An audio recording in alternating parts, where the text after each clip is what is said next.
While the war in Iran has been escalating, Israel continues its strikes on Iranian targets.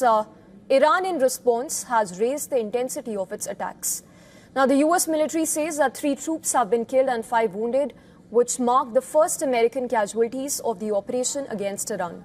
Washington has not released details as of now on how the troops were killed or injured.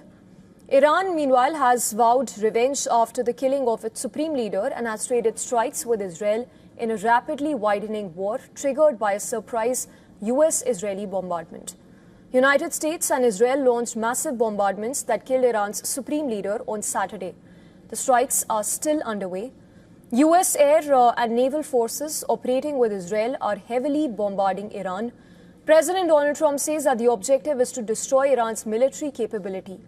In fact, the U.S. military says that it struck an Iranian naval vessel and claims the ship is sinking in the Gulf of Oman.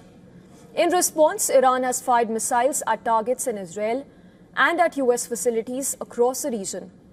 Earlier, Iran's Revolutionary Guard claimed that it had hit the aircraft carrier USS Abraham Lincoln with 4 ballistic missiles. CENTCOM has denied the claim, saying that the carrier was not struck. Iranian media, meanwhile, report that 43 security personnel were killed in an attack on a border regiment headquarters in Mehran, near Iraq. In Israel, 9 people were killed after a missile strike in Beit Shemesh. Israel says an Iranian missile hit a residential area that destroyed a synagogue and caused extensive damage to a public bomb shelter and nearby houses. Waves of missiles and drones have targeted Israel. An apartment building in Tel Aviv was also destroyed. In fact, the Israeli Defense Forces say that another wave of strikes has been launched on Tehran. Iranian officials claim that at least 153 people, which included children, were killed in a strike that reportedly hit a school. Iran has threatened the most devastating offensive against U.S. bases and Israel. Iranian forces even say that they have deployed missiles more advanced than those used in last year's 12-day war with greater precision and ferocity.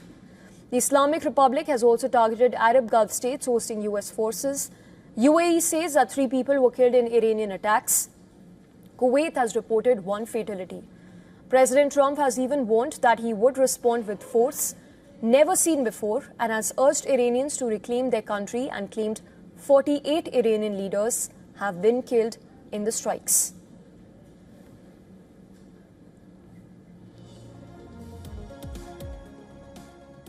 And joining us live from Wicklow Island is Scott Lucas. He is Professor of International Politics, Clinton Institute, University College in Dublin.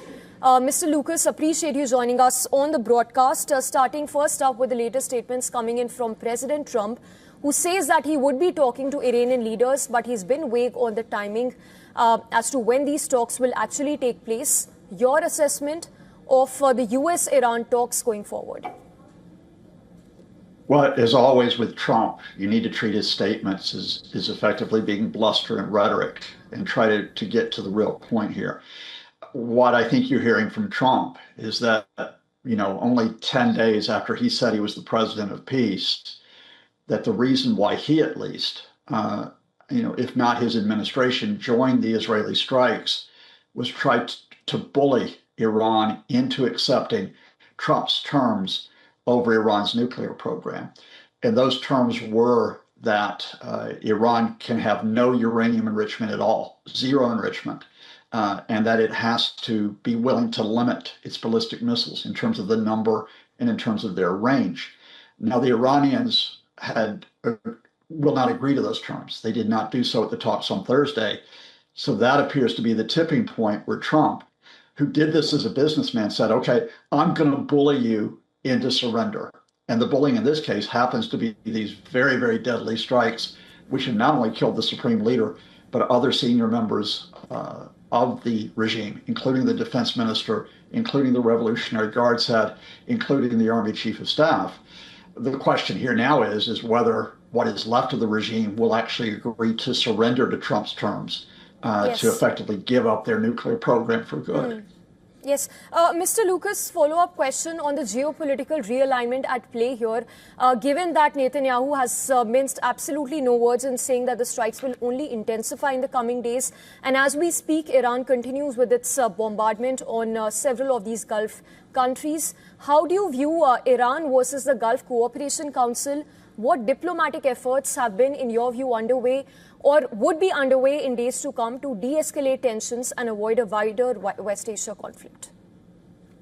Well, I mean, quite rightly, we've had calls for de-escalation. We've had them from the Gulf, we've had them from India, we've had them from Europe. But the reality here is that there's no way to de-escalate at this point. Israel is going to continue to attack because it does want regime change, unless the United States says, okay, we're going to stop. At this point, Trump and his administration don't give any indication they're going to withdraw that support from Israel. So the attacks continue because Iran, what is left of the regime, does not indicate that they're going to surrender right now. I think right now for the Gulf states, their priority right now is their own security. The Iranian retaliation has had limited effect so far, much more limited than what we saw last June in terms of the damage that it's caused.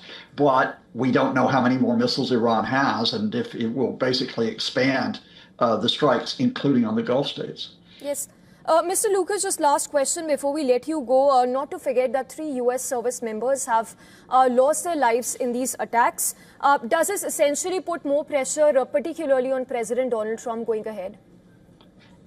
Not at this point, because nothing succeeds like success, and the Trump camp will be saying we've killed the ultimate bad guy, the supreme leader. We've killed all these other Iranians, and if you suffer a few American casualties, well, that's the price you pay. That's what Trump said going into this.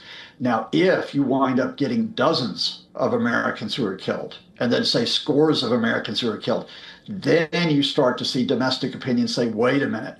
We thought this was the president who said we would not get involved in deadly foreign interventions, but we're not at that point yet. Hi, I'm Scott Lucas. Thank you so much for watching.